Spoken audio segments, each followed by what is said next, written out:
spacesuits, but it's very good to double check everything, and we expected the hatch leak check to proceed just fine, and it did.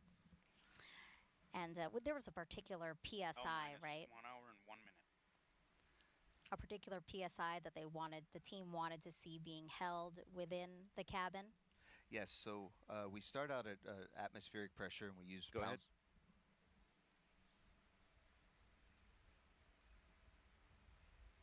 pounds per square inch as our measurement, so that's PSI. So we normally start at something, whatever it is. He beat him. And that held throughout the 10 minutes, and that's an overpressure, so it would have leaked out if we had a leak path, and it turns out we didn't. So leak check good. All right. And we have teams in both Florida and Houston watching every aspect of this mission. Let's head over to ULA's Dylan Rice and Boeing's Lauren Brennicke, who are monitoring the spacecraft and rocket from United Launch Alliance's Advanced Spaceflight Operations Center, or ASOC. Go ahead. Yeah, for anyone just joining us, as Megan just said, we are here at the ASOC. It is ULA's rocket headquarters over here on the Cape side. Dylan and I are in a great location to be monitoring all of the operations that are going on around us. We have the whole launch control team down here behind us, and you might be able to see us there in the middle in the glass. Alarm at a bad time, we're going to recommend that line item 390 be disabled. Roger, copy line item 390. LC concurs. LD? LD concurs. Roger. RLM? LC? RLM 11. Roger. Please disable line item 390. Active. All right, another part of our job is to wear headsets and listen to the loops that you're hearing there on the broadcast, as well as some of the other side channels, just to keep track of everything going on today. We did just get an update that the helium leak on Starliner remains good.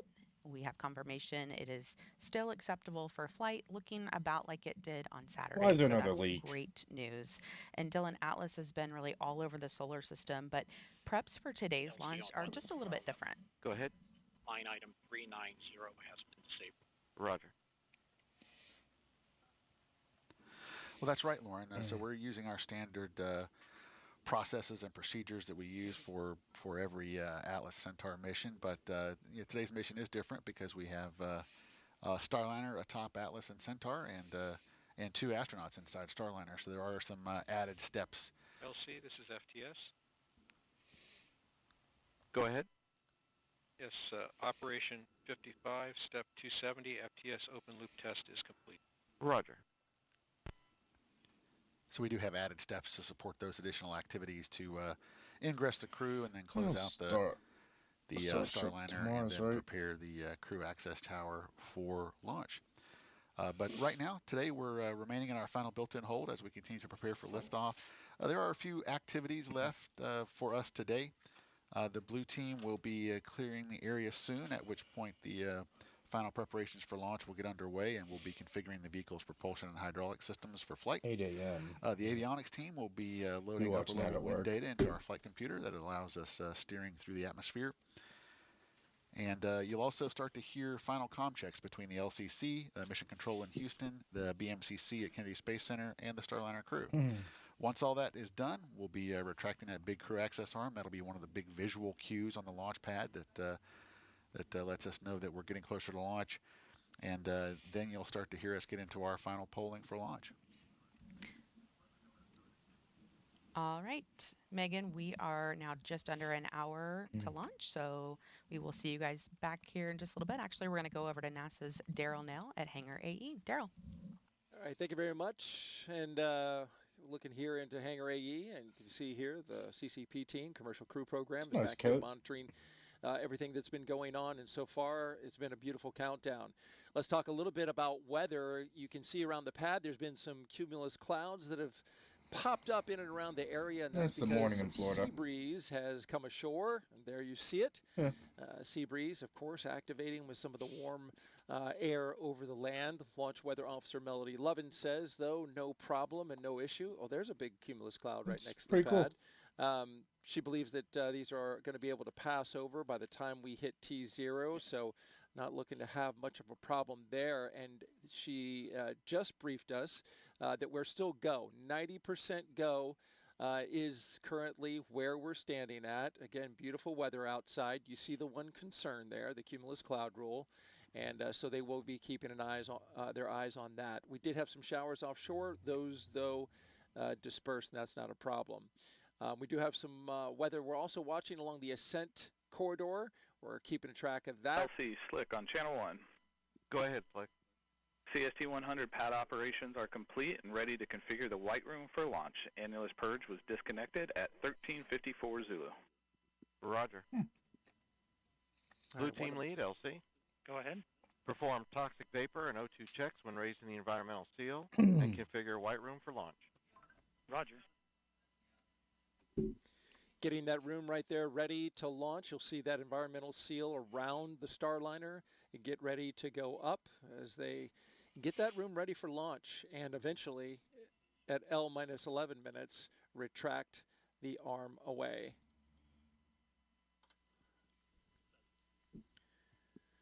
All right, again, the ascent corridor weather, though, it is low for any issues. So all across the board, we still look good for weather. There's a look at the satellite loop, and you can see all across the eastern seaboard, all the way up into the maritime provinces of Canada. Fortunately, we got a high-pressure system off North Carolina that's keeping everything pretty stable and clear out there. Just a couple of issues along the way, but nothing. It's cloudy where I live. The Starliner at risk of splashing down all along that track if they needed to, should something happen to the rocket. We're looking good so far from out here at Slick 41 and Hangar AE. Let's not even talk about stuff like that until we can launch. Now let's take another look at the crew for this flight test. We see Commander Butch Wilmore. He was at the bottom left corner of your screen, NASA astronaut and retired U.S. Navy captain. Raised in Mount Juliet, Tennessee, married to Deanna Wilmore, and they have 2 daughters. As a naval pilot, Butch racked up more than 8,000 flight hours and 663 carrier landings, all in tactical jet aircraft. He completed 4 operational deployments supporting missions like Operation Desert Storm.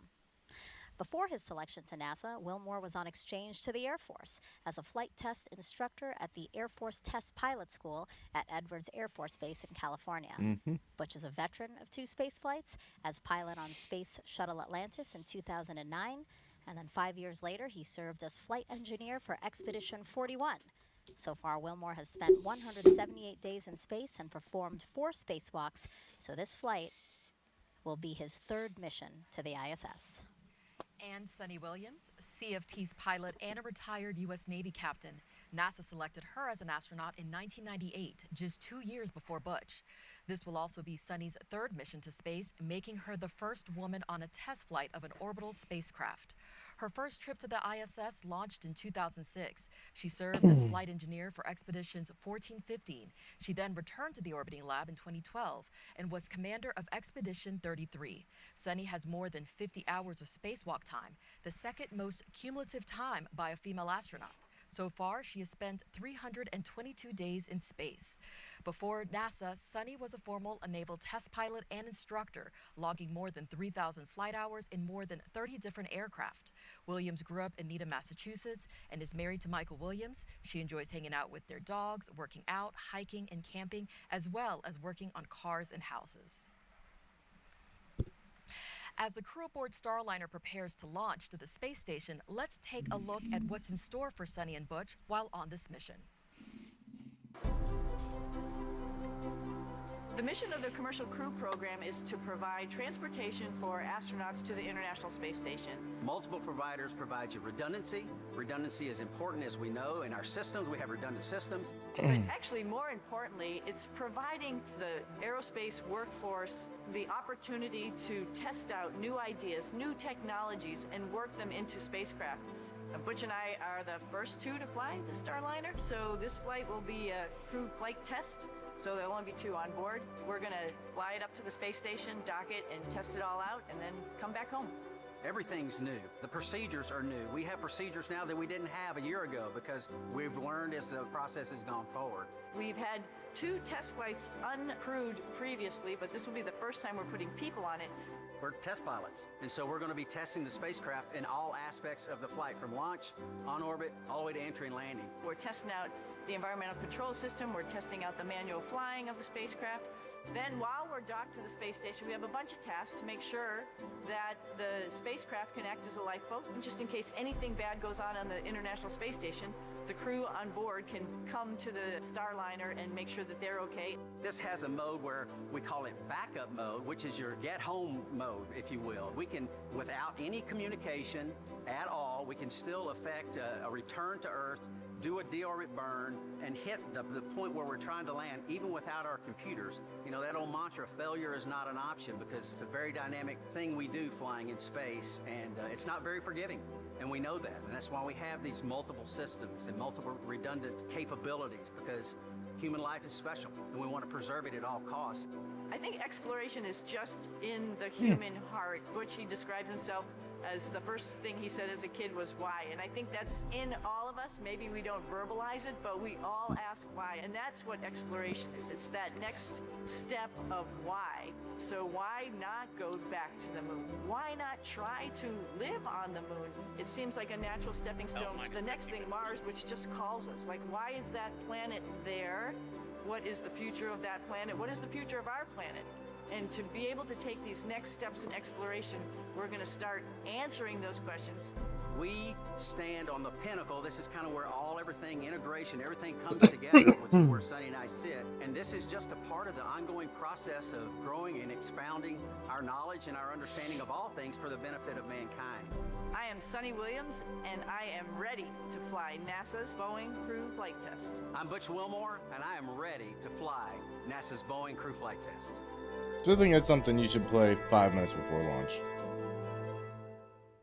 And we are ready here at 49 minutes, 17 I have seconds the same pen. until liftoff.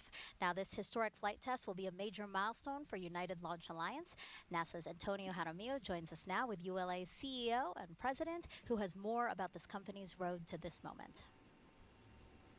Thank you, Megan. Joining me is Tori Bruno, CEO and President of United Launch Alliance. Tori, it's so great to have you back on here. Can you give us a quick recap, first on the issue that occurred during the last launch attempt and how teams resolved it and got us to where we are today? Absolutely. So we have a ground system at the pad that controls the things that occur in the last few moments before we go to ignition. This particular system is the one that releases the rocket from the pad and controls what happens to getting the umbilicals loose.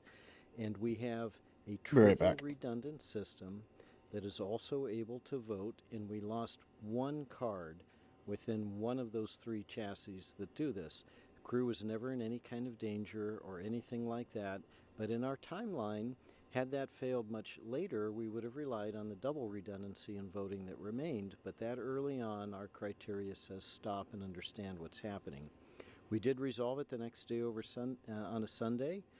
It is a card within a chassis that has power supplies. It was one of the 2 power supplies that are also redundant, and so the flaw was really that power supply going down and not switching to the backup supply built into the chassis. So we removed it, we replaced it, we put the modules right back in it. The chassis we're using we know works because it's the same chassis we used to launch Vulcan on Cert 1. Everything has checked out and been retested, and now we're good to go. That's great to hear, and it is a beautiful day right now. It looks like it's going to be a beautiful launch. What's the trajectory like for this launch? I mean, who along the U.S. will be able to see it? Yeah, this is a very unique trajectory because it's flat and long for crew safety. And so it'll head out from here, it'll go north and a little bit to the east, and so all along the southern coast of the United States you have a pretty good chance of seeing it. And what that trajectory allows us to do is to have no blackout areas where the crew would be unable to abort the flight, God forbid, in the event of an anomaly, and it delivers them just short of being orbital, so if there were any issues with the capsule's propulsion system, they get a free return safely to the surface of the Earth. So very unique for us. We've never flown apart from the test flights of this capsule, a trajectory that is suborbital before. Wow, and talking about uniqueness, is there anything new or different on this Atlas V rocket for this crewed launch compared to other uncrewed Atlas I'll just V put a launches? new rocket under Yes, it, call it a there's day. a handful of things, and they are all safety related. So the most obvious thing is there's no payload fairing, because if there were to be an abort where we want the capsule to fly the crew safely away, the fairing would be in the way, so we fly without it. We also have an emergency detection system, which is like a very high-speed computer that is plugged into all the systems on Atlas and monitoring its health, so that if an anomaly started happening faster than any human could possibly do it, this computer would detect it and command the separation of the capsule. And of course, on Centaur, we have 2 RL-10s instead of 1 rocket engine for more thrust because of that long, flat trajectory. The last thing we do is actually kind of subtle and maybe a little bit trivial for most people, but we anodize the first stage of the booster to protect it from a thing called stress corrosion cracking. And just to be extra careful for the crew, we actually double the thickness of that anodization. Wow, that is fascinating. Tori, thank you so much for joining us here today. Megan, D, Mike, back over to you.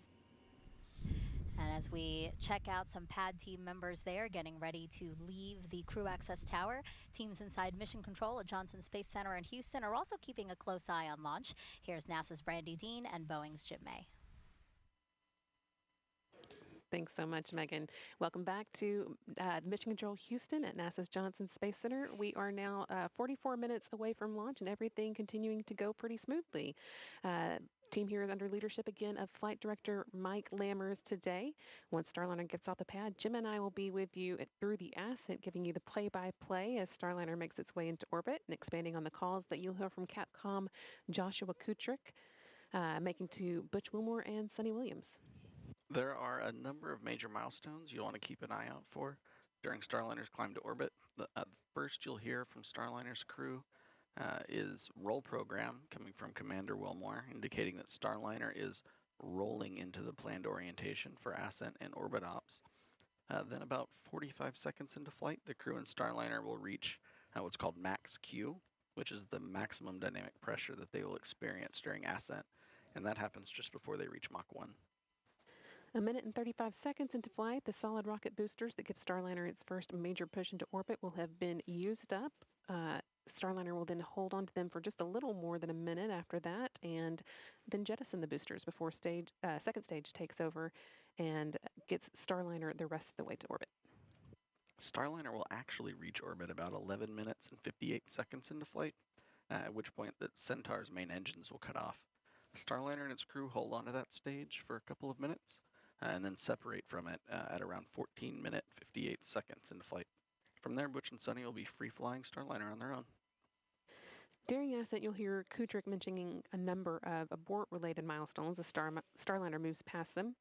Starliner can safely abort all the way up to orbit, as you just heard in that interview we saw from Florida. That includes the East Coast, off the coast of Newfoundland, and off the coast of Ireland. Beyond that, it would just be able to safely abort to orbit, and of course, we're hoping not to need any of those options. And the last major milestone before crew begins what we call orbit ops is the orbital insertion, or OI burn, which will move Starliner into slightly elliptical orbit as opposed to the more slightly suborbital trajectory that it starts off in after separating from the Centaur. From there, Starliner will be on its way to the International Space Station. And speaking of the space station, let's check in with Rob Navius and the International Space Station Flight Control Team. Rob? Go ahead. Thanks, Brandy. Back here in the International Space Station Flight Control Room, flight controllers are keeping tabs on the countdown and monitoring the work on board by the Expedition 71 crew in advance of Starliner's scheduled arrival tomorrow. After docking, NASA astronauts Matt Dominic, Mike Barrett, Jeanette Epps, and Tracy Dyson, along with Station Commander Oleg Kononenko of Roscosmos and fellow cosmonauts Nikolai Chub and Alexander Grabenkin, will be ready to roll out the red carpet as Wilmore and Williams float through the hatch into the Harmony module. Now, the dock timeline is designed to be variable. That means that the number of days Starliner could stay at the station could be adjusted Just Depending like on any further launch delays Falcon or was. undocking delays Or not caused Falcon. by weather Dragon. conditions at the western U.S. landing sites for Starliner. One of the most important dock days for the Starliner crew will come 2 days prior to their scheduled undocking, when they load the last of the cargo items to be returned to Earth in the vehicle and conduct onboard manual piloting proficiency. That will enable them to stay sharp for their departure from the station and the deorbit and entry events that will follow. We're now 41 minutes, 9 seconds away from liftoff. Today, the operational loops are so far, thankfully, quiet. And with that, we'll go back to our folks at the Cape. As we prepare in less than an hour to launch 2 astronauts to space, during this test flight, let's check back in with NASA's Antonia Jaramillo, who's with NASA's Associate Administrator, about the mission.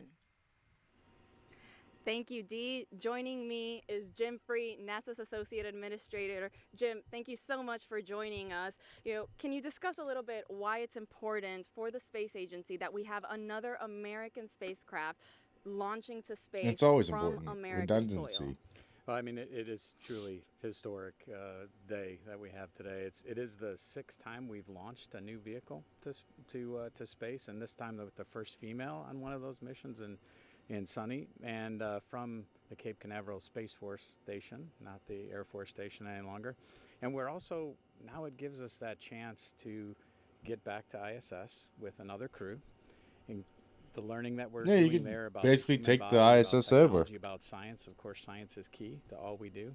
And then to prepare ourselves for those missions to the moon and then on to Mars.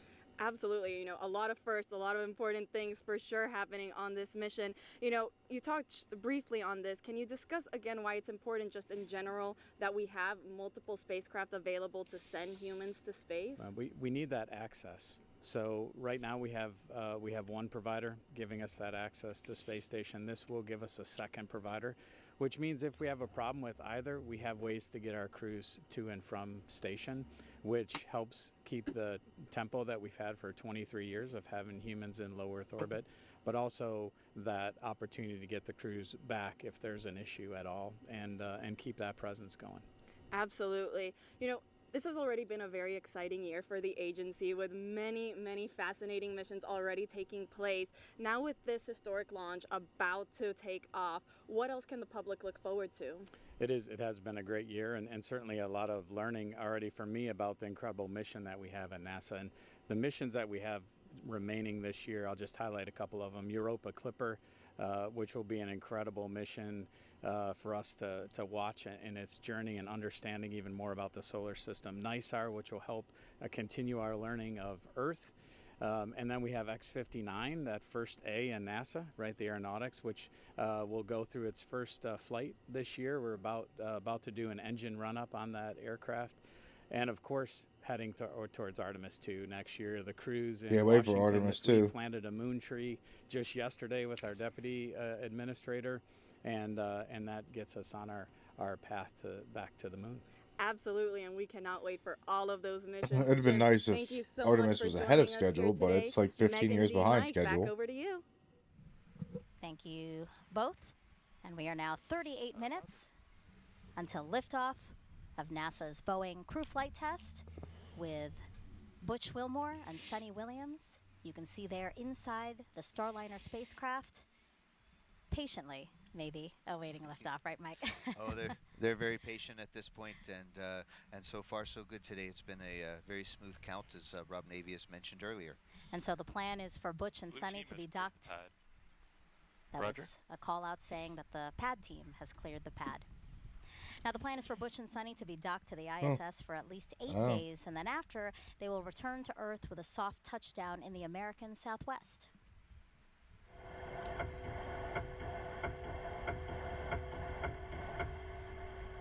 That's video and sound from inside Starliner during its return to Earth 2 years ago as part of the Orbital Flight Test 2 mission. Its heat shield will reach 3,000 degrees Fahrenheit during re-entry. Parachutes then deploy, and the heat shield is discarded to expose Starliner's airbags. The original test pilot you see on the bottom center of your screen, Rosie the Rocketeer, collecting data of what astronauts might experience during landing. Starliner is the first and only American orbital crew capsule to land on land. This allows for quicker access to crew and cargo. It also makes turning the spacecraft around for future missions quicker. But Mike, Starliner can also land in water in the case of an emergency. Absolutely. Starliner has a lot of heritage and commonality with the Orion spacecraft, which lands on water. Starliner is a little bit smaller and a little bit lighter, so it can actually land on land. It has those airbags, as we saw. I can't wait to try them out. That's the first thing I'm going to ask Butch and Sunny about. How are the airbags? Because Soyuz is a little bit hard landing, but everybody's fine. But it's really those airbags, I think, are going to make a difference. But landing on water, we have a different airbag configuration, and so we have a fifth airbag that opens up in the middle, and so it's definitely planned that we could land on water, but we save that only for emergencies because refurbishing the capsule afterwards is going to be kind of tough with all the saltwater contamination. So we'd really like to land on land. We have 5 spots in the southwest of the United States that we can land on. And I remember Sunny saying that she would much rather land on land because she said she had a lot of anxiety with landing in the water, even after you're back on Earth, because it's such a long rescue process and you're bobbing in the ocean. You know, she said when you land on land, it's done, you're safe. See, that's the Air Force perspective. That's how we always think of things too. The Navy guys, you know, they should like the water, but no, this is jokes aside. That's exactly it. It's a lot easier to find us and a lot more options if and when we land on land. All right, so we're coming up on 35 minutes until liftoff. And here comes a comm check. Yeah, I want to set the stage now for a series of comm checks. Go ahead. Yes, sir. Op 60, step 10, step 20. Blast danger area is clear. Roger. So yeah, we expect to hear repeated communication checks with Capcom in Houston and the crew. This is an opportunity for them to also discuss any anomalies or resolutions to those anomalies, but we've been saying no issues, the team today, so that's great news. And then these comm checks that we'll hear now, we're going to periodically hear them throughout these final 34 minutes. And again, communication is so important, and we want to make sure that those channels are working properly from the crew to everybody else on the ground that's helping to monitor launch. And where we are now, again, the pad team has cleared the pad. So it's just Butch, Sunny, a Starliner, and Atlas and Centaur all together. Right. Yep. The first 2 astronauts to fly in Starliner. Go ahead. Yes, sir. I can also give you step 60. Flight hazard area has been cleared of all personnel accounted for. Roger. Let's see if this tastes any good. Butch and Sunny, the first 2 astronauts to fly in Starliner. Sunny will be the first woman to test an orbital spacecraft. And the last time people flew to space in an Atlas-class rocket was nearly 61 years ago. CFT is going to be that final test to certify a second commercial spacecraft to ferry astronauts to and from the space station. And this is a cool fact, too. Actually, once in orbit, for the first time in NASA history, the agency will have 3 different crew spacecraft orbiting in space simultaneously. So that's, of course, the International Space Station, the SpaceX Crew Dragon, and then Boeing's Starliner spacecraft. What an incredible milestone. It's pretty neat. That is an incredible milestone, and NASA's going to break that again, grow. Hopefully soon, when we have another spacecraft. We're working here at the Kennedy Space Center to get Artemis and the Orion spacecraft up into space, too. So these are exciting times, and we're building a future where there's even more spacecraft in the future with humans on board going to space. And that's more opportunity for future astronauts. Yeah, Dee, what do you think about that? Again, Boeing, Boeing Starliner joining as one of the 3 crewed spacecraft that's in orbit. Yeah, exactly. I echo exactly what Mike said, that this is all about expanding human spaceflight. So having another vehicle, once this is certified, is going to do exactly that. It's going to get more people into space. Of course, this time to the International Space Station, it's going to increase science. But of course, there's also private missions. So, at the end of the day, it's going to be, it's always great when you can get more people, into space. Yeah, and we've been asking you to submit your Ask NASA questions from social media, so let's answer some more of those now. We have this one from, love this name, Shaquille Oatmeal on Twitch asking, what's the life of an astronaut like between launches, Mike? Yes, we spend all of our life, training and wanting to become an astronaut, and then once you're an astronaut, what's it like? And so we do a lot more training. But I'll say that the last time I flew in space, we just had our landing anniversary on June 1st on STS-134, and that was in 2011. That would have been a great day to launch, but we chose not to. That's 13 years ago. So in the last 13 years, what have I been up to? And that's been helping get Dragon and Starliner up into space, helping my friends aboard the International Space Station as Capcom. I helped Sunny when she was doing spacewalks, and we help each other. It's all part of a big team. And so today it's great to see Butch and Sunny. They've both been waiting a long time to go fly again. Trying to get a third mission or a fourth mission is really, you have to wait and be patient. And Butch and Sunny are going to have they've been working hard on Starliner too. And that's what we do between missions. We help get ready for the next missions and help our friends be ready and support them while they're in space. Yeah, and the Commercial Crew Program is so important because in working with our commercial partners, it really allows NASA to pursue other things, like, again, returning to the moon. Our eyes are set on Mars with the Artemis program. Indeed, and I'll just say I've enjoyed working both with SpaceX and really with Boeing. I mean, when we saw our teammates on the montage earlier, it just it made me tear up a little bit, and I'm not afraid to say that because there's a lot of respect with the team. And let's take another question now. This one is from World Citizen on YouTube asking, does the crew on the space station watch the launch? So right now it's the middle of crew. minus 30 minutes. 30 minutes RC, to go. conduct weather briefing on Channel 8 Weather Conference Net. Roger. So arm control, start arm hydraulic final preps. Roger. LOX 1, perform pogo suppressor charge. Roger. Prop 1, perform RD-180 transducer converter I think I'm calibration. getting an infection now. Roger. PNE-2, I think I'm perform getting an sensor infection. LH2 SVV cycle test. Roger. That's all the communications between the launch team, basically all the steps that's needed to get us to T0. Yes, less than 30 minutes. Less than 30 minutes left. So aboard the International Space Station, if the crew gets a minute, I do believe that they're beaming up this launch broadcast. So hi to my friends aboard the International Space Station. That they're going to watch the launch. They're very invested in this. They've been waiting for weeks, months for the Starliner to arrive, and we're good friends with the crew on board. So it's going to be very cordial. But yes, I remember watching minus 29 minutes. The shuttle's launch. And then when my friends landed on either the shuttle or on the Soyuz, we would try to watch the landing coverage too. So certainly we were always watching NASA TV. And we did get a chance to talk to NASA astronauts Tracy Dyson and Jeanette Epps prior to launch. Prop 1, LC. Prop 1, go. Are we complete? Yes, RD-180 transducer converter calibration is complete and the engine FIV is open. Roger. Flight control, start flight control final prep. Roger. 28 LC-82. Go ahead. Centaur LH2 SVV cycle tests are complete. Roger. Again, Tracy Dyson, Jeanette Epps, two of the astronauts that are on the International Space Station already. We did get a chance to talk to them prior to launch. Update complete.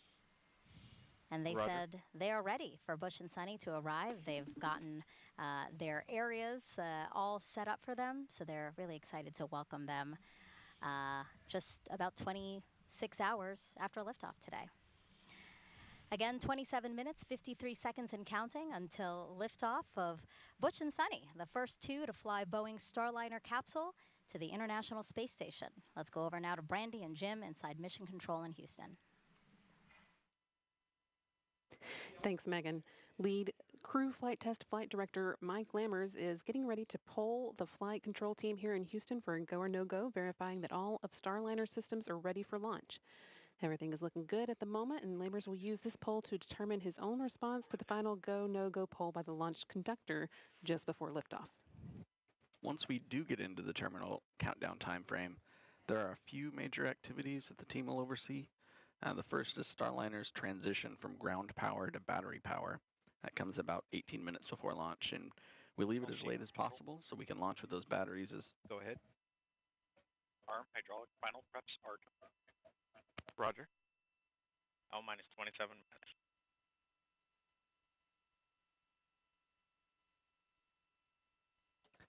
We leave that power transition as late as possible so we can launch the batteries as close to full charge as possible.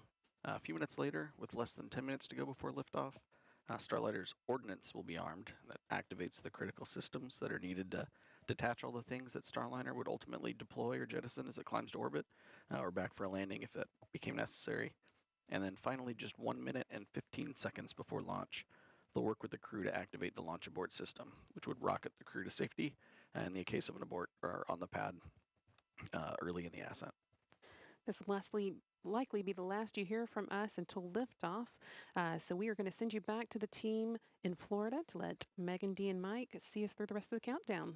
Go Starliner.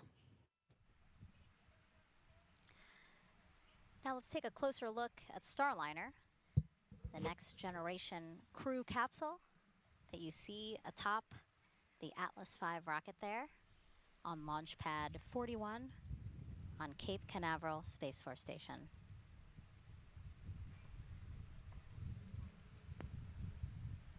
Mike, Starliner is something, like you said, and Butch and Sunny, you guys really have your fingerprints all over that to make it the ride to space that you guys wanted.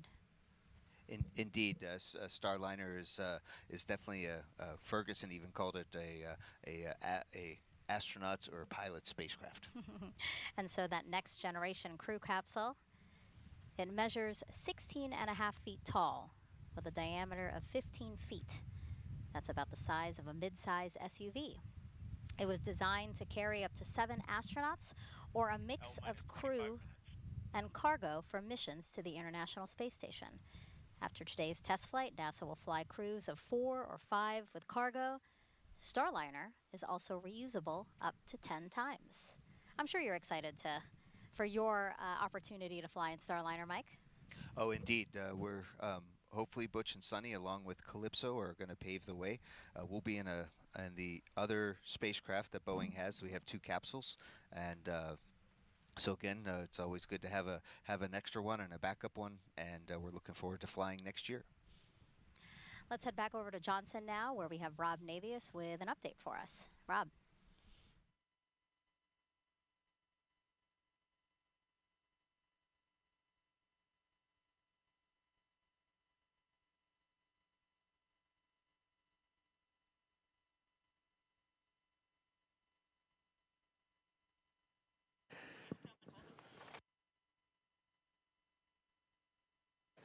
As we mentioned earlier, in the midst of I had to get my Starliner niece all set arrival up to watch it. preparations on the station, She likes NASA rockets. astronauts Matt Dominic, I had Tracy nothing to do Dyson, with it. Jeanette Epps, and Mike Barrett are preparing spacesuits to be used for a trio of Just wait spacewalks till our scheduled to kid pops begin out. on June 13th. Other maintenance work is I'm also gonna ruin planned him just for like I today did by the Justin. expedition crew as they gear up for the docking of Starliner tomorrow to the It's gonna forward be one port expensive of the trip one Harmony day to go say module. rocket Once Starliner docks, it will be the 6th visiting vehicle at the International Space Station, a crowded house 260 miles above the Earth. We're standing by here in Mission Control for the Atlas V to take flight and for a new chapter in human spaceflight history to begin just 23 minutes from now. With that, we'll head back now. Look at all the monitors they got. 23 minutes, 9 seconds and counting until liftoff. So let's check back in with ULA's Dylan Rice and Boeing's Lauren Brennicky with the latest. Guys. Minutes. Hey, Megan. Thanks for coming back to us here in the FYS, ASOC. We've switch been all monitoring. secondary decoms to RF link and verify lock. Roger. Initiate orbital parameter calculations on primary CCLS. Roger. Monitoring those procedures here. Taste? And, we're coming up on about L Tastes better than the last 22 one you got minutes to launch. And around this time during the last Still launch don't taste attempt, right. our Tastes team better. worked through what you may have seen a suit pressurization issue. They worked very quickly around this time in the countdown to make sure that everything was going smoothly with this. But when we switched to internal power at L-18 minutes, that triggered a small voltage trip, and flight software correctly identified it and turned off the fans. So we quickly turned them back on, just like you would do with your computer, off and on. And today we're going to turn the fan off when we move over to internal power so it doesn't trip again. Then we will turn it back on after. The real difference is that crew will lower their visors about 5 minutes later this time. That action would usually be taken around now or a minute or so from now, and we will listen for that in just a few minutes. The Capcom will tell the crew to put their visors down at that time, and that is a configuration that is needed for proper airflow through their suit. In an emergency, they could pressurize their suits. Go ahead. Pogo suppressor charge is complete. Roger. LCSYS. Go ahead. All secondary.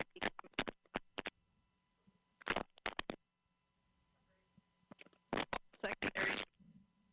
Yeah, you're breaking up, SYS. All secondary verified on RF link. I did copy that. Please check your headset. Yeah, check your headset. All right, as I was saying, that in an emergency, they would be able to pressurize their suits quickly if needed. And it's a little different for them this time because, as we mentioned during this broadcast, their helmet is really more of a visor. It lays back like a hoodie on their shirt, and they I'm not a big fan of their zip it up. spacesuit. And this config also calls for them to deflate their lumbar support and secure their restraints from launch. So once we get to that point, it's really buckle up. It's almost go time, and then the crews will report back when finished. The lightning and then while towers. we're talking around L-19, we're also going to be looking for the Starliner readiness poll for terminal count. That will happen on a side channel, so I'll be listening for that, and I'll let you know when we hear it. We do have a few polls coming up. That one is short. It will take place in the Boeing Mission Control Center, or BMCC, here in Florida. That is where the spacecraft launch conductor, Brian Gartner, will pull people in that room in charge of the propulsion system. Yeah, you see it should be good. I think it's set up to only pick up. P1, reinitiate AHB charging. Roger. RLM, verify redline monitor and event table are in the correct configuration for terminal count. And my Granger order got delayed. I wonder why. RC, verify solar radiation, acceptable for launch. Verified.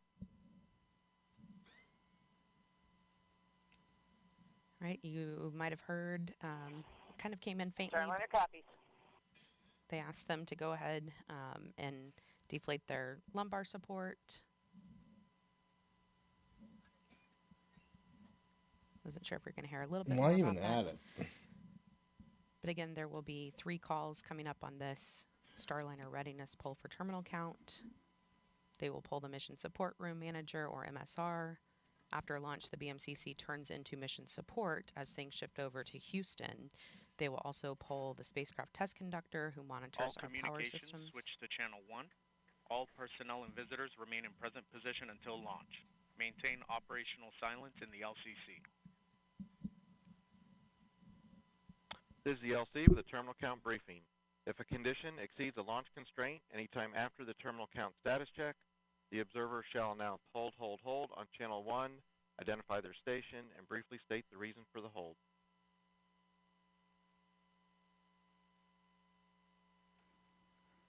So, Lauren, as we were mentioning earlier, there's been traffic on multiple side nets, and that announcement that you just heard is Chief Launch Conductor Doug Lebo now bringing the team out from the individual subsystem nets, bringing everybody to the command channel, channel 1, for the final minutes of the countdown here. So we're gonna start to hear more traffic on the command channel as we start to do our final configuration steps for launch. So we're gonna hear a couple of things. We're gonna hear L-18 minutes. Flight control, perform launch on time verification. Roger. We're gonna hear some final avionics checks like that last call. We're gonna hear hold fire switch verification. The range hold fire system allows representatives from Space Launch Delta 45 a hold button in the up the road at the Morrell Operations Center. So if there's an issue, a range safety issue that comes up, they can press a button and automatically stop our sequencer. So that's called a hold fire check. Those hold fire switches will be configured shortly, and we'll also start to hear calls about wrapping up our helium bottle charging on both the first and second stage. And Dylan, as you mentioned, with the traffic on the loops increasing a little bit, you at home may notice that we are speaking less, and so we are going to be listening to some of these things as they happen live with you. Roger. Launch time verified. And we feel it's important for you to be able to... Go ahead. AHB charging reestablished and at flight mass. Roger. L-17 minutes. OSM, place SRB ignition SNA switch in the enable position. SRB ignition enabled. Verify FCO, RCO, and OSM whole power switches are in the proceed position. Ready to proceed. All right, we're going to send it over to NASA's SRBs Daryl now are at active. Hangar AE. Daryl. All right, thank you very much. And getting a final look at the weather, I can tell you this, it's a beautiful day to fly. Outside, our launch weather officer told us that there's no change in the forecast. Oh, well, We there's are not at really a lot of 90% people on the go, beach. And what a I thought there'd be beautiful more. shot of our beaches here from the courtesy of our chopper team here at the Kennedy Space Center. Folks coming out to enjoy the launch and an amazing That's where day. we'd go. Weather, no changes again. Low-topped cumulus clouds on land, which you see some of it there, but beaches because around they're Cape low-topped, Kennedy. that's not a concern. When a rocket Unless flies I through a big, paid the thick money to go cumulus to cloud, NASA it to can watch trigger a a flight. lightning strike. But like those we'd only clouds see, are not the kind we'd that can see do really that, good this according to one, launch weather this officer launch site. Melody Lovin. Because And you so could we're see good it to go from the there. Saturn V We also museum. have a launch visibility is always a factor here in the southeast. Can you see the rocket and from where? And our friends at No, we United cannot Launch see the Alliance rocket. provided us with this graphic so you can see about which point in the launch you would see the rocket. If you're within the first two inner circles, you should be able to see the solid rocket boosters jettison a minute after launch. Folks in the Orlando and Central Florida area will be able to see it about 90 seconds. We're going to in flight. live in And this then it'll come area into view right for here. much of the rest of the state. That's where we're moving. By the water. After more than about Right 2 where the minutes hurricanes from come Tampa on on the west land. coast of Florida. The southeast corner of Georgia might be able to see the Atlas Okay, what about Centaur right here? separation, which happens after 3 minutes of flight. Again, we're looking Yeah, here, that's the good see the here rock. at the That's the ASOC. rockets Richard in the Jones air. You pulled can his see it. team, the NASA operations manager. It wasn't weather. That was. And all of them are If you could see the rocket when it Air to ground launches. one, and now merge going to air to ground one. Roger. We'll send it back to the host desk. LC flight, air to ground one, ready for contact with Starliner on channel one. Roger. Starliner, LC, com check on channel one. Those are comm checks again. LC, between different Starliner, teams. loud and clear. I have you loud and clear also. And our astronauts, who you see there. Again, this is the test Starliner, flight. Houston, com check, air to ground one.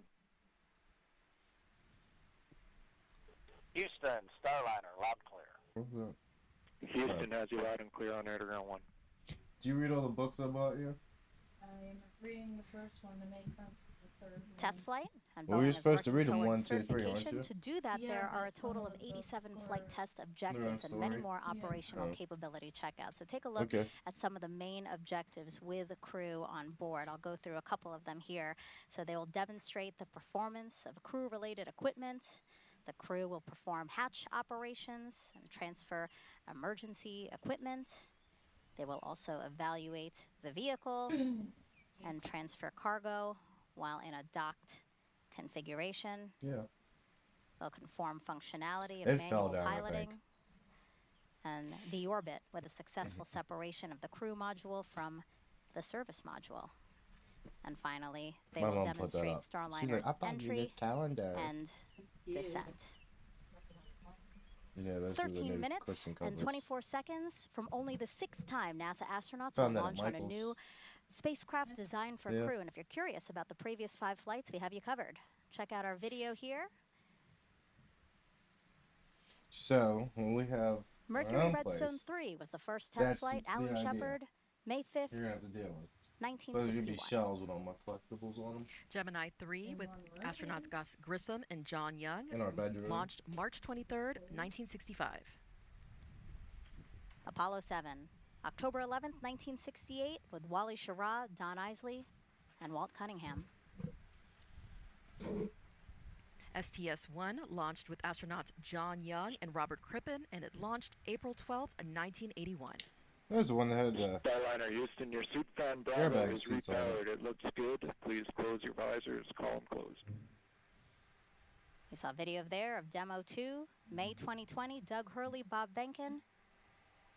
And then, of course, today's NASA's and Boeing's crew flight test with Boeing Butch should Williams have and flown Sunny, Butch Wilmore, before and Sunny or Williams. slightly after. You know, Mike, Crew 12 Dragon. minutes and 15 seconds to go. How are They you couldn't feeling? get their shit I together. am excited. I'm Sucks. grateful to ULA and Boeing and NASA team Access that arm we are sharing attractions. this. Copies visors closed. historic moment together. So we're going to see that Go little white building Starliner. at the top retract. Yeah, our hearts and well To the wishes are left. with Butch and Sunny as they make history Right there. testing what is poised to be Not his bald the head. second commercial crew vehicle that is I did that certified on to the ferry roof people to yesterday. and from the I was International on the Space roof, I took Station. my So hat with off, and I was 11 like, well, minutes there's and two 46 suns. seconds to go, Christine let's was send the it last back over to ULA's Dylan Rice and Boeing's Lauren Brennicky to walk us through the final moments of today's launch countdown. Let's do it, guys. Let's do it, Megan. We just heard the Starliner readiness poll is a go. We know the crew's visors are down now, so we are moving along smoothly into the final 11 minutes and 30 seconds of this countdown. This is an instantaneous launch window today, which means that we will launch when the orbital path for the ISS aligns with the Space Coast. No, it'd be about Once the we same get weight into that's up there orbit, right now. Starliner will be working to catch up with the space station, Yeah, we could eventually be in a reaching long speeds spot. of more than 17,500 miles We per ripped the hour. roof off. It'll take about 25 hours or And so put to get steel, there. And we're going to be 12-inch steel watching I-beams here in any minute the double for H. the crew access arm. Control, so the And you crew put it access on arm in for and you launch. reseal the roof. Roger. Right on I mean, cue. getting Crew a crane access to arm maneuver like that would about be a to hassle. start moving but away from the spacecraft. And Dylan, we will But watch it Sam move very slowly today, but it wants to could replace move much everything up faster there. if needed. It's all old as hell. That's right, Lauren. It takes about 2 minutes to rotate the 120 degrees back away from Starliner to its stowed position and latched position on the crew access tower. Here we go. But we could, There goes in the crew access event of arm. an emergency, redeploy it in less than 15 seconds. It's amazing that it can do that. Look at We that hope view. to not That's have to all ever see that wildlife happen. sanctuary. After liftoff today, Brandy and Jim will continue You get to commentary see from the Houston through ascent, eagle nest spacecraft separation, down and there. the It's orbital insertion huge. burn. We will have the shot of Butch and Sunny inside Starliner until the moment of launch, and then we will get it again when we get to the ISS. Minus 10 minutes. 10 minutes. Flight Yay. verify CST 100 on internal power.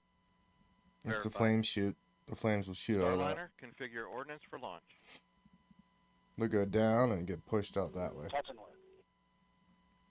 All right, the spacecraft is Water running completely suppression on its system. own now, and they are configuring ordnance for launch. That means the devices that initiate our Thank you, separation Gracie. events are ready to support both nominal and contingency operations. That Roger. Like, that that's happen all or could happen fuel during ascent. in that one. Because it's not really white. Oh, it's white, but it's not that white. So, Lauren, we're just about 2.5 minutes now away from our terminal count status check. The terminal count status check is the final report from each operator indicating that their system, whether it be a ground control system or a launch vehicle system, is ready to execute the final 4 minutes of the countdown to launching the rocket. At this point, if there were an issue, the Looks like a anomaly team would be birdhouse. discussing it, but nothing like that has happened right now. All's quiet. I am expecting What to did you get, hear your all mocha? members of the team report go when pulled by Chief Launch Conductor Doug Lebo. And we're actually hearing on a side channel that they are preparing for the launch vehicle systems poll. This is the long one. A lot of people view this as their favorite poll. It's kind of fun to listen to them list off each system, and then that team will give a final go or no go for launch.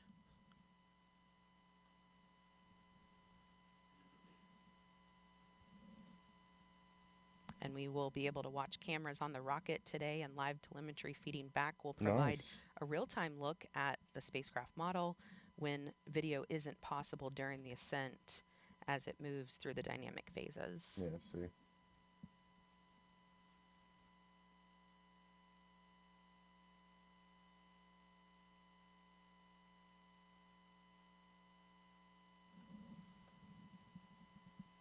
Minus 8 minutes.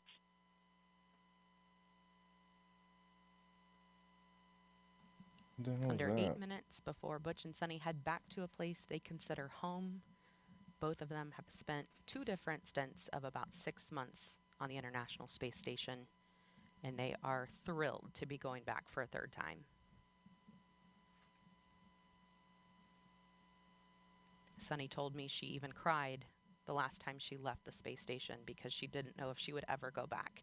So this flight is a dream for her. LC arm control. Go ahead. Crew access arms stowed for launch. Roger. LC switch to ready position. All steps are complete prior to status check.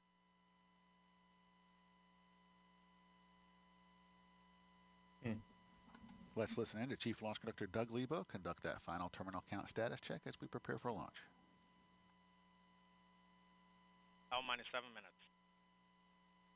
Status check to proceed with terminal count. Atlas systems, propulsion, Go. hydraulics, Go. pneumatics, Go. LO2, Go. water, Go. Centaur systems, propulsion, Go. pneumatics, Go. LO2, Go. LH2, Go. has gas, Go. electrical systems, airborne, Go. ground, Go. facility, Go. RFFTS, Go. flight control, Go. GCQ, Go. op support, Go. comm, Go. umbilicals, Go. arm control, Go. ECS, Go. redline monitor, Go. quality, Go. op safety manager, Go. ULA safety officer, Go. vehicle system engineer, Go. anomaly chief, Go. range coordinator, Clear to proceed. flight director, Houston flight is go. Starliner, Starliner, go. launch director, You have permission to launch. proceeding with the count. So I'd feel hard as hell being like ALC, Starliner. Go. Verify T0 is set for 14:52:15 Zulu. Verified.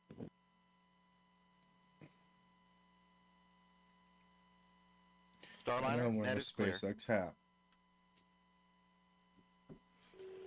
Always wear this Thank hat. you, Leave me LC. alone. For everybody listening, just a thought. Sonny and I, as we were traveling to the I'm pad, just saying. we saw many American flags, and many of you were waving flags at us. And then as we reached the pad, Where? we look up, and of course there's that American flag on the side of the White Room. Also one on the side of the rocket itself. And we know that that represents unity and resilience and unified efforts for the common good. And that's what Sonny and I have witnessed this last month. Each of you displaying what this nation's forefathers envisioned, a people committed to God, family, and country, a people who use their gifts and talents for the common good and are passionate and tough. And we all know that when the going gets tough, and it often does, the tough get going. And you have. And Sonny and I are honored to share this dream of spaceflight And the with terminal each counting and here in 30 every one of seconds. you. So with that, LC, let's get going. Now let's put some fire in this rocket, and let's push it to the heavens where all these tough Americans have prepared it to be. Let's go, Calypso. Take us to space and back. LC flight, Starliner configured for terminal count. On my mark, Roger. the time will be T minus 4 minutes and counting. 3, 2, 1. Terminal count. Did we make it? Clocks have 3:55. resumed for Ground on-time power is enabled. liftoff. Just Okay. beautiful words from Butch there. No better example of unity on this planet than what happens at the International Space Station, I feel like I'm where Butch clock and Sonny are watching headed now. in just 3 minutes and 30 seconds. 3:30. Atlas hydraulics at flight fresh. Atlas boosters hydraulic steering systems now pressurized for launch. Okay.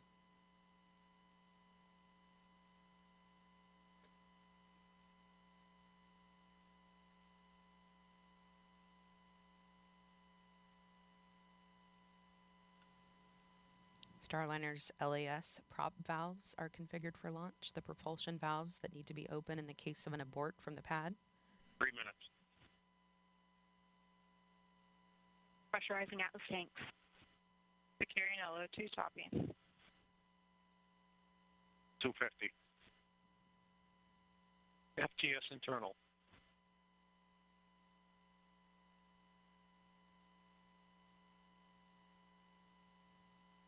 Hmm. 2:30. Flight software is in ascent mode. It is now set for the uphill climb. Uphill climb.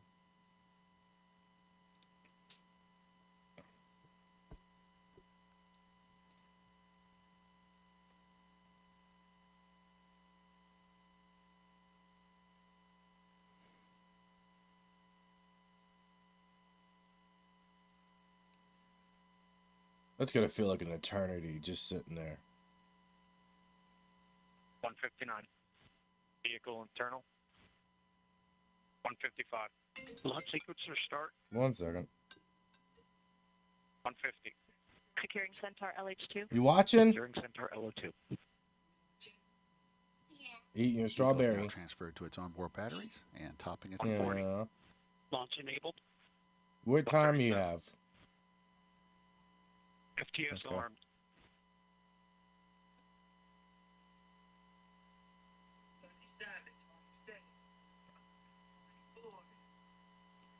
Start counting down at 10.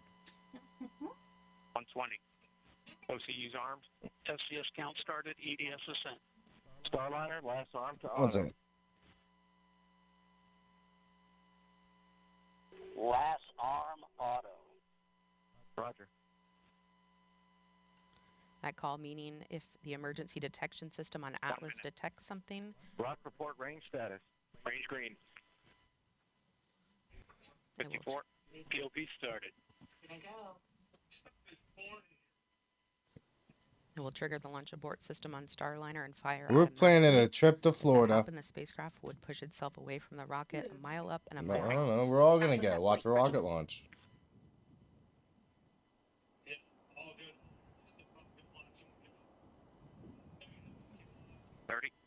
Centaur at flight press. 25. Status check. Go Atlas. Go Centaur. Go Starliner. Godspeed, Butch and Sonny.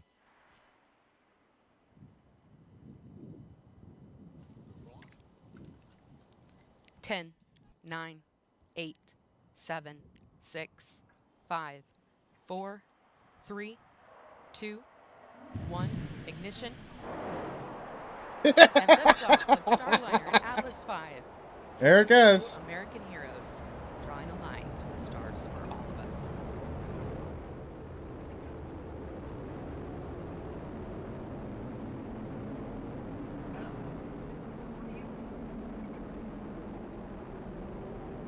Commander Butch Wilmer there, calling down to Mission Control here in Houston that the spacecraft has begun rolling into the right attitude for its ascent, and the Guidance, Navigation, and Control Officer here in the room seeing good data on that.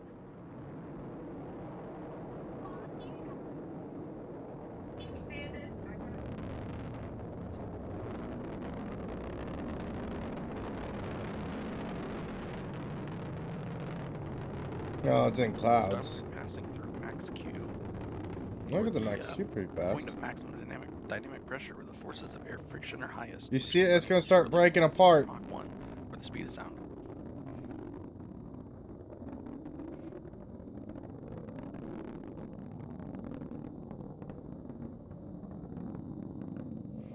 Where's your speed at?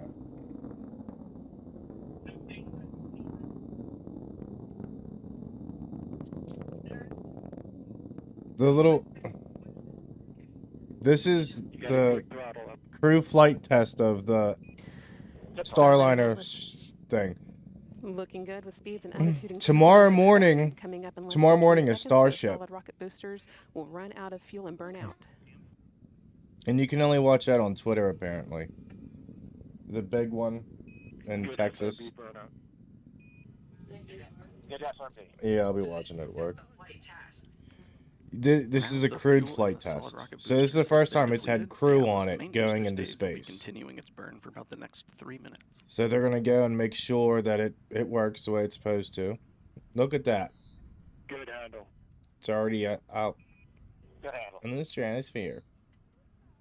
That call, good handle from Capcom Joshua Kutrick, indicating that the crew now has the ability to initiate an abort manually if needed. All looking good so far. Now 2 minutes into Starliner's flight and coming up on the solid rocket booster jettison at the 2-minute and 40-second mark. Do you see the SRBs fall off? Those will, well, yeah, you can see those. Those will go land in the ocean and become reef.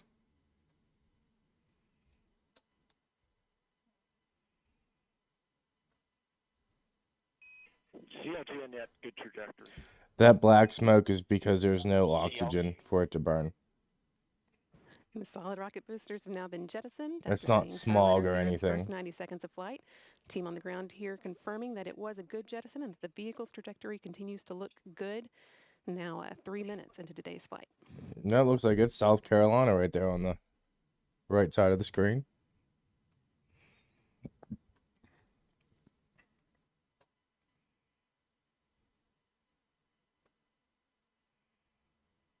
The clouds make it look like there's snow all over the ground.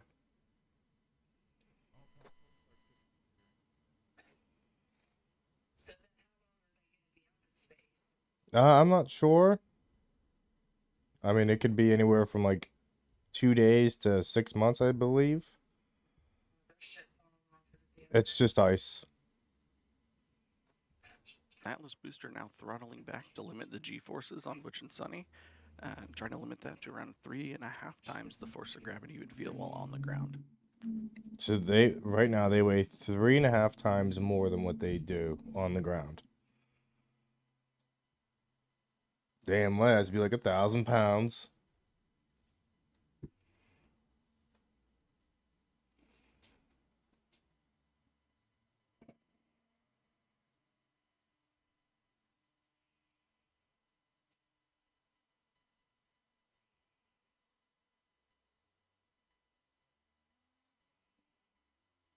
Booster separation. Oh. They're going to show it like this, aren't they? That sucks. I hate when they do this. Oh, there it goes. And those are going to light. Oh, those things are huge.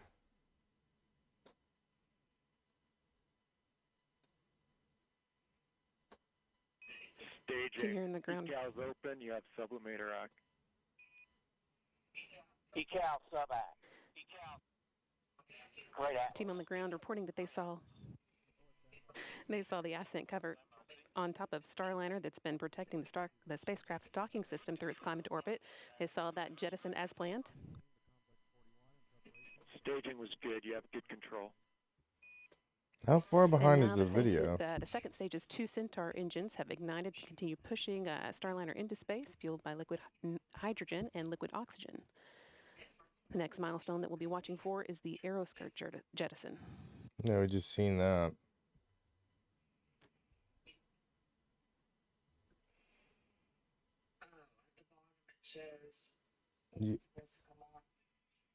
So that's what it looks like right now.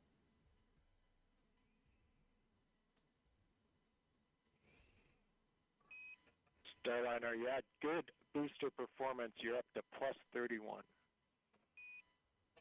Plus 31.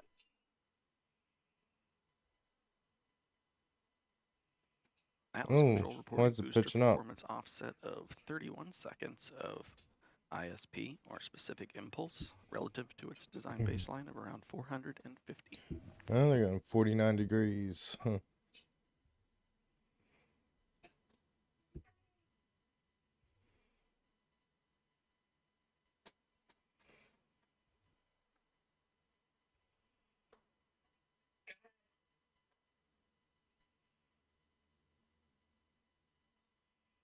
She's doing TikToks again?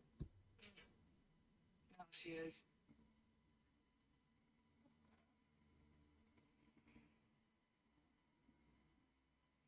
Is it that Wednesday dance she's doing?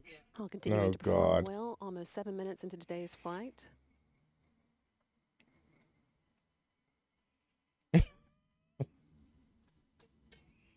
Silly.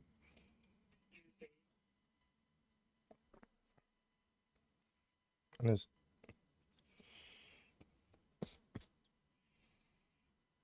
No data. Uh-oh. Why is there no data? Okay, live data. All right.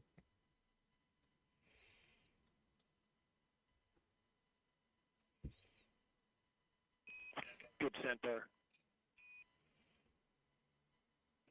Good center. Capcom Joshua Kutrick continuing to pass good news up to Starliner's crew. That last one reporting that the Centaur upper stage remains in good condition and is performing well, pushing them into orbit.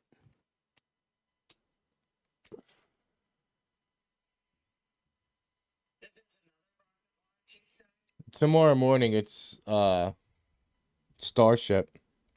And that's supposed to be like 8 a.m. St. John's open. So like you'll have to watch like NASA space flight or Everyday Astronaut for that. Starliner is now entering its first guided abort range, where Starliner would direct itself towards a specific location in the event of abort. In this case, just off the coast of St. John's, the capital of the Canadian province of Newfoundland Labrador. Oh, so there's a chance we could have seen it. Slim chance, but at night you probably would have seen it, like a shooting star.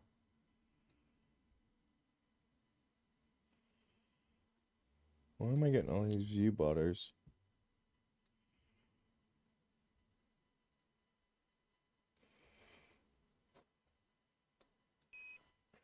Starliner MECO converged 11:5 to 11:52.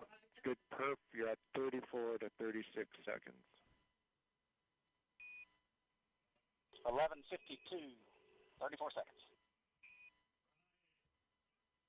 That call letting the crew know that the main engine cutoff, MECO, should happen just about on time, about 12 minutes into today's flight. Another good indication that Starliner's ascent is taking along exactly as expected. Main engine cutoff is a major milestone marking Starliner's arrival on orbit. Just imagine if we flew planes like us. Still got about 2 They went from Florida to Canada in 8 minutes. Spacecraft continuing to perform well. They went from Florida to Canada in 8 minutes. No action, Starliner on the LCL. That's just the system coming up into controlling mode. Landing would suck, but hey.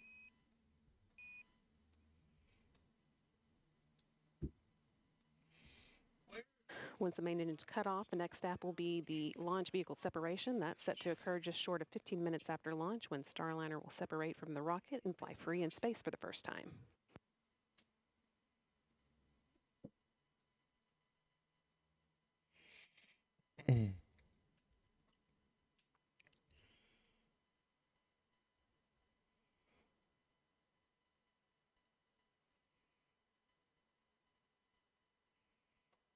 That sucks at the... Flight Dynamics officer reporting that at this point, Starliner could potentially make an abort landing off the coast of Ireland.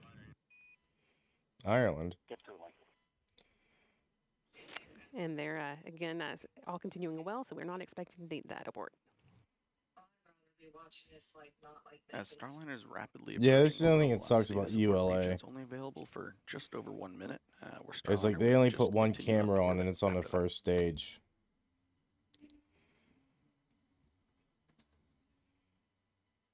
Like you gotta see the military missions. They're horrible. Like all you get's the rocket. You don't get where it is or anything. You just get a black screen behind it. Like all the telemetry up in the right corner, you don't get that.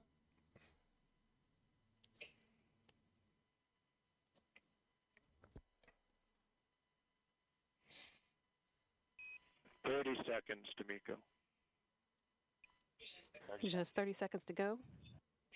Now until main engine cutoff, marking Starliner's arrival on orbit. And there goes Britain.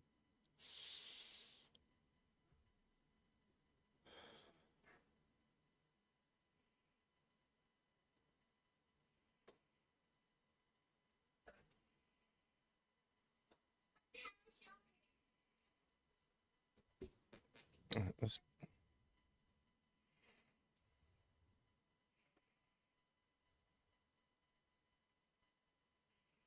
it's gonna be the next one in Dan's class. Nominal MECO Starliner.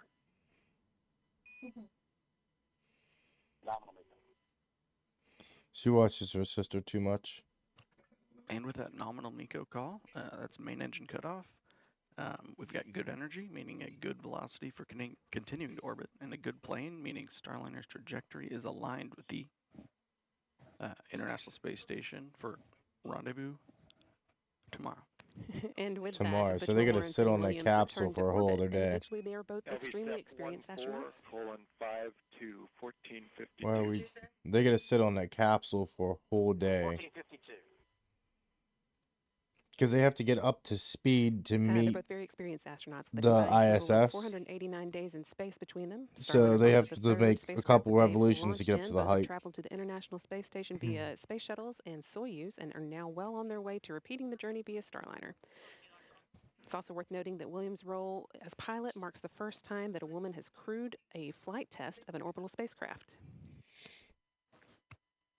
Just a few seconds ago, you heard Capcom Joshua Kutrich calling up to Butch and Sonny. With the expected time, Starliner will separate from Centaur at about 14 minutes, 52 seconds into flight, just under 2 minutes from now, or 1 minute from now.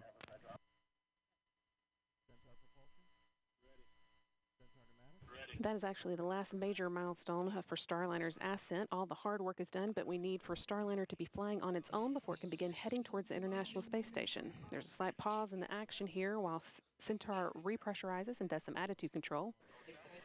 We'll get into the right orientation to send Centaur on its way and then jettison it and move into the right orientation for the orbital insertion burn, which will come about 31 minutes into flight.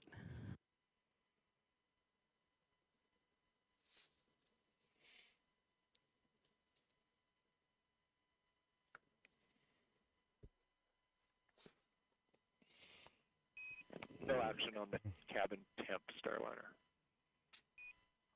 No action. Ow.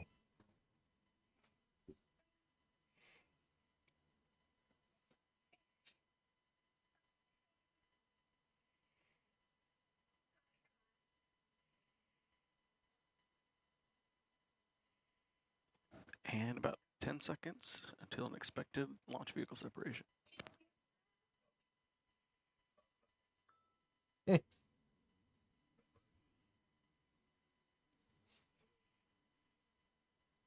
I don't need your husband's feet pics.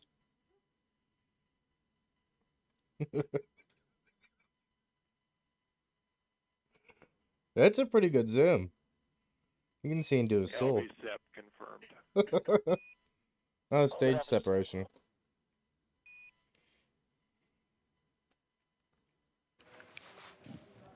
And now that Starliner has separated from this Centaur upper stage, we have a big thank you Someone to our didn't partners finish at the ULA, graphics. providing Butch and Sonny a smooth ride to space. That is not the end of today's orbit activity, though. The team will now be getting ready for the orbital insertion burn, which comes 31 minutes after flight. So that's still about 15 minutes away now. Sonny Williams and Butch Wilmore will be getting their tablets out and doing a few other activities to get Starliner ready for that. And that will be one of the, that will be the first in a series of burns that will set Starliner on its way to the International Space Station. Okay, well, I'll let you go. Alrighty. Bye.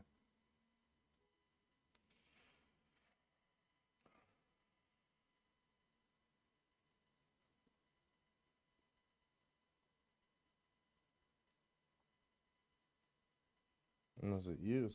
One of these are supposed to be paid today. What? I'm talking to myself.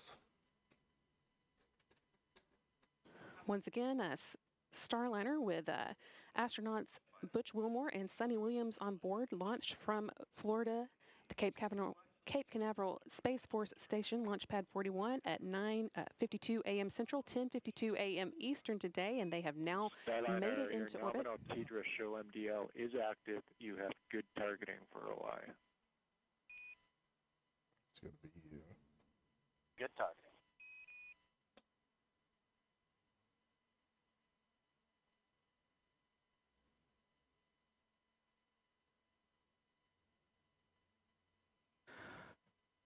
With the call for good targeting and information about Starliner's TDRS schedule being good, means that we've got good communication with the ground. TDRS is the tracking relay data satellites that Starliner uses to talk to the ground, and the flight controllers on the ground are seeing the dynamic.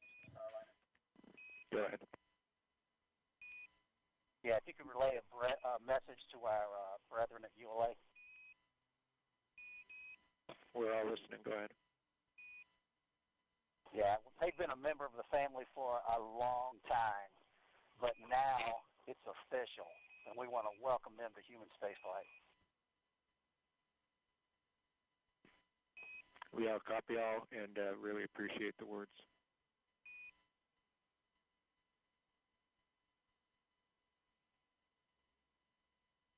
And Houston Starliner, we are on the tablets and in insertion monitor.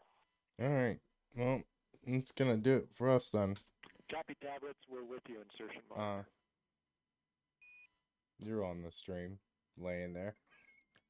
So the crew have their tablets out, so no longer using the paper. So we'll be back later on tonight vehicle has, with ARC. I'll see you then. Have a good day.